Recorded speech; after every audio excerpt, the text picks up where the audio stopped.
Here's a little elm tree I found growing under the undergrowth. I'm just going to go down, scrape away all the leaf litter. You can see it's got a pretty nice root system here. Got another root coming off the taproot. I've already just clipped off the top and clipped the branches back a little bit to help it survive the journey and fit in my bag a bit better. So let's pull this guy out. You can also see there's a little remu just coming up down here next to it. It's a bit small, but I'll mark that spot and might come back and get that before it gets mowed over and or sprayed, and then we can use that to go and replant back into the bush to regenerate the native forest. Okay guys, so earlier today I just got a little elm tree. I think it's Chinese elm. It's got the smallest leaves out of any kind of elm tree I've ever seen. Please correct me if I'm wrong. So quite often when you're collecting trees from the wild, you just gotta go off the leaf shape and what you know and what you were seeing before. So I've rescued this one today. It does have a little nook in the roots, so I'm thinking of putting it over a rock. So anyone that knows my style of bonsai, I always love to do a root over rock, or even an entire root system over rock. So let's have a look at this tree.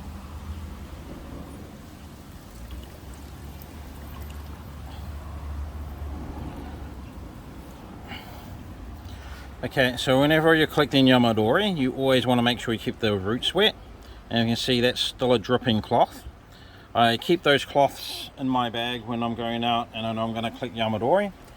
What I'll do is I'll just take about 10-15. Always make sure you've got enough one to wrap up each plant that you might find. Particularly if you can't get any soil or dirt around the root structure. That way we're not going to dry the roots out and it's going to stress the plant a lot less as well. You can get these come in packs of 20, 50 for, you're looking at $2 to $5, so they're not very expensive. I've been using the same 10, 15 I pulled off a big roll probably the whole summer, so you do reuse them. Pretty cost effective and make it a lot easier. You get a lot more Yumadori survive into bonsai by the time you get home. So I'm just going to unwrap this guy here and let's have a look at our root structure. So next thing you want to know or remember about collecting Yumadori from the wild is if you look at the root structure it has, that's its entire root structure it had, possibly because of the soil it was growing in. But if you look at that compared to the amount of foliage we have, that's a lot of foliage and top branches and trunk so forth to support just off that tiny little root system. So we are going to want to cut a lot of this off to give this plant the best chance at survival with that little root system, probably till next spring, until that root system's really developed and you get the new growth coming on this tree. Being an elm, they're usually deciduous, so that means this will drop its leaves late autumn, so got probably another 2-3 months of growth, so it might get some new leaves in that time. But I wouldn't be surprised if it dropped all its leaves. Doesn't mean it's dead, it could do, but you just leave it alone till next spring and then you can tell if it's actually still alive or not. It might just go into an early hibernation, into a dormant stage, where it goes into pushing all its growth into that root system. Okay, so I'm just going to pop him in my bucket of water over here. So the next thing I'm going to want to do is I'm going to want to pick a type of rock. So I've got all these rocks. So these are all clear quartz crystal, I believe. I collected those from down in the Coromandel way. There's actually a Coromandel Thames sort of area page on Facebook if you're interested in joining up where to go rock hunting or rock hounding as they call it, to try and find cool and interesting minerals and rocks. That's definitely where I got these from. So that one's probably a bit big. This one I really like. Let's see if we can get a close up. So you can really see those crystals down in that gap. So that one's actually looking quite interesting, so he might be a go. Always keep in mind how big you want the overall bonsai to be as well, because that'll determine how large a rock you want to use as well. Also the root system, currently I've only got a tiny root system on this. This one I really like because you got all those big jagged pieces of crystal at the top, and then you got all these little tiny shards at the bottom. So we could have this either way up. So keep that one in mind. Got this big guy here. Might be a big for the one we're doing, but we could always train those roots down over. I'd probably have it up this way if I was going to use that, and have the plant sitting on there like a mountain peak. So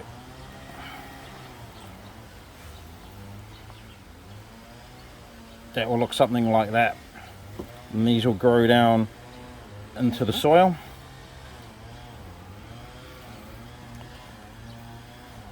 Probably not going to use that one, and I'll tell you why. It's just because these two leader roots here, so that's your main taproot, these two leader roots here are split, but I don't want to force the rock down there, which is a bit wider than this natural gap. It's going to actually crack those, and we don't have a lot of other root on here, so I don't want to risk damaging any of the roots on this one.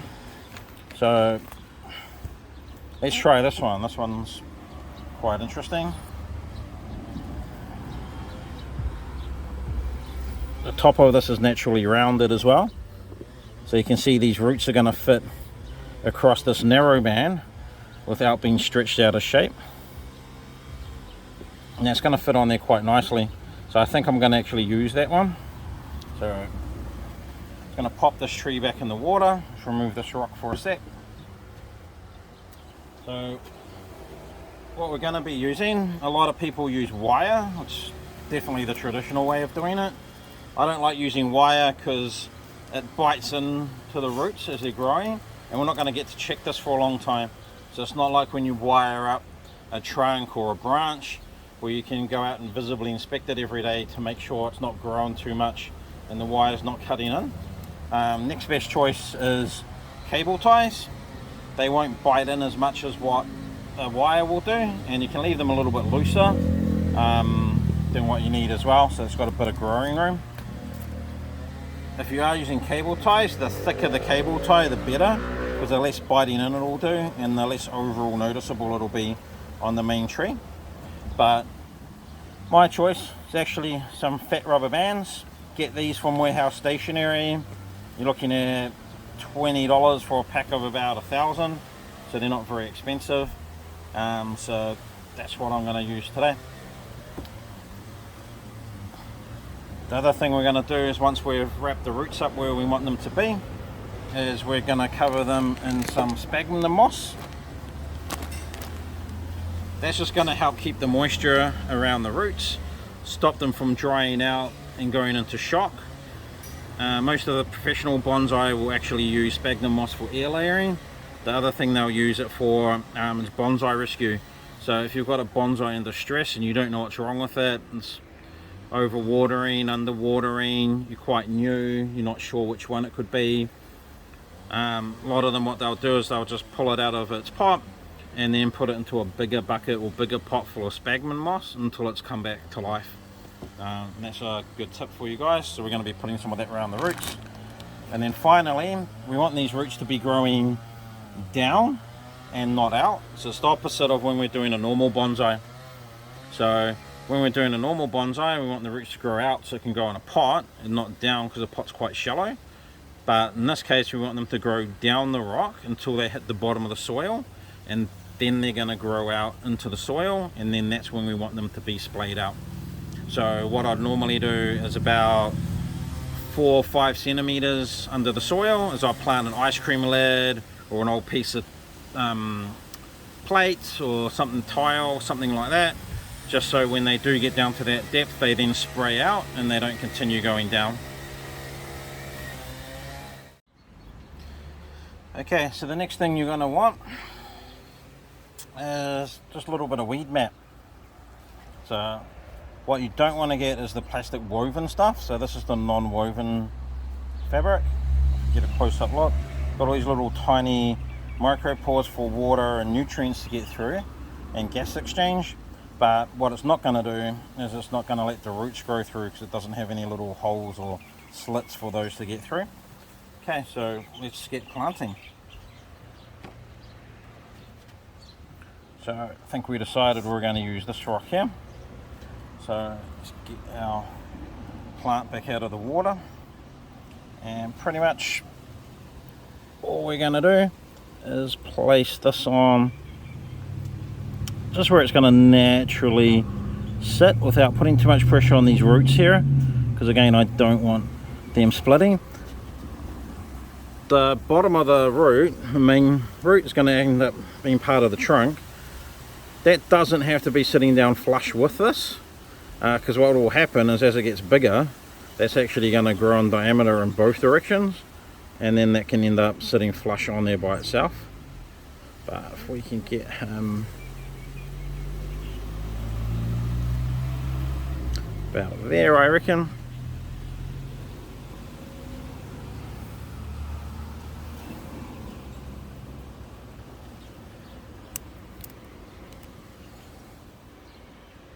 Pop on our first rubber band.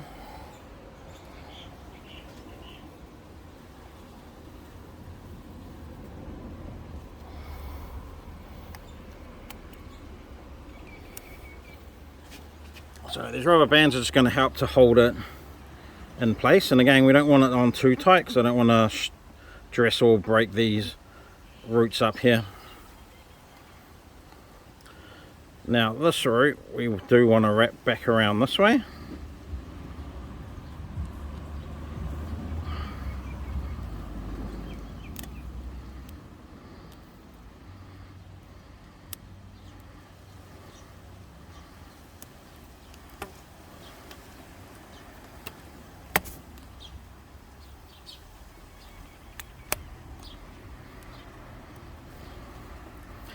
And then it looks tight, but you can see there's actually a lot of flex still going on in these rubber bands here.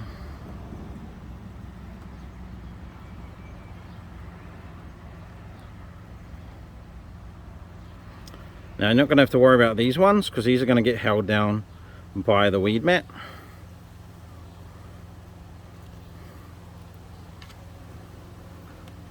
What you can do as well, if you did want to put a rubber band say around here, this one's going to be a bit big and a little bit loose to hold those down.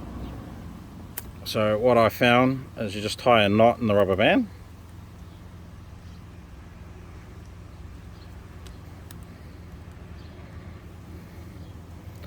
Towards one of the ends.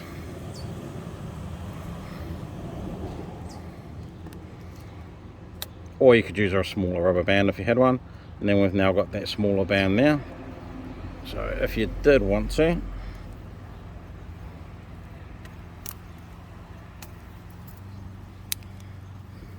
you could put a rubber band around to hold those roots down if you're particular about it. That one's down by itself already. Don't want them sticking out there though. And there we go, and that's how it's going to sit pretty much in the pot once it's done.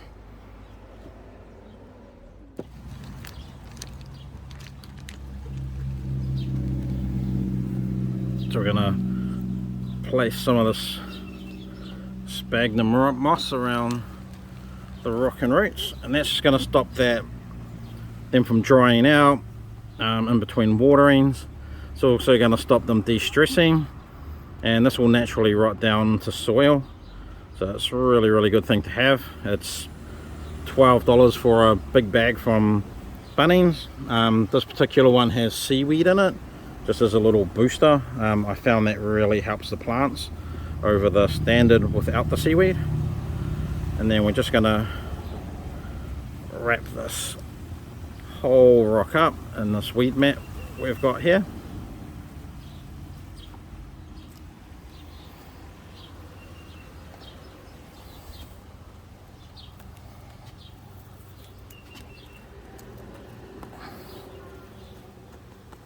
just going to chuck a rubber band around that whole lot, and that weed mat's going to do two jobs. It's going to, number one, help keep that sphagnum moss in there.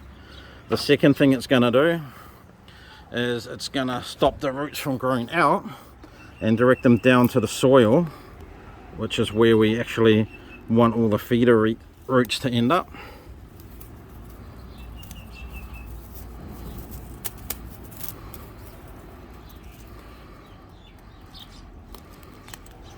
Just been careful of this little branch here, because might actually cut it off here and make this the main branch yet, but we'll decide that later. And then all we need to do is just trim this down. We want to leave the bottom open. Make sure we don't cut any roots off as we're doing our trimming. The bottom you want to leave open like this, to make sure that as the roots grow down, so that's the only bottom one, we've got to be careful there. That's going to grow down the soil, make new roots all underneath the rock and next to it, and then we'll plant it in a pot maybe in the next year or two. Those will be nice thickened up, about the size of the current trunk, about pencil width, and yeah, and they'll just look like little trunks, I suppose. So pop him back down here. I'm just going to trim this weed mat.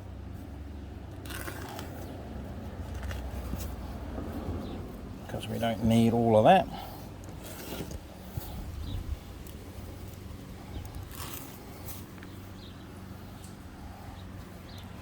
And there we go, he's ready to go in the soil now.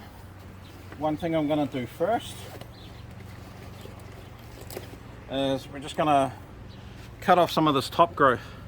So right, scroll up here, still got all that top growth there.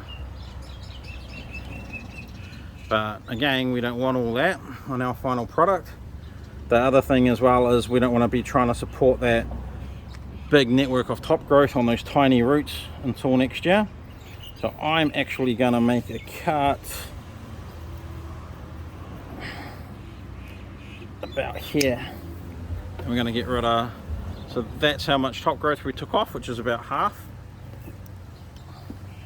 And then these branches here, we're just going to trim them back to a couple of buds so they can re-branch out with next year's growth, because again, we don't want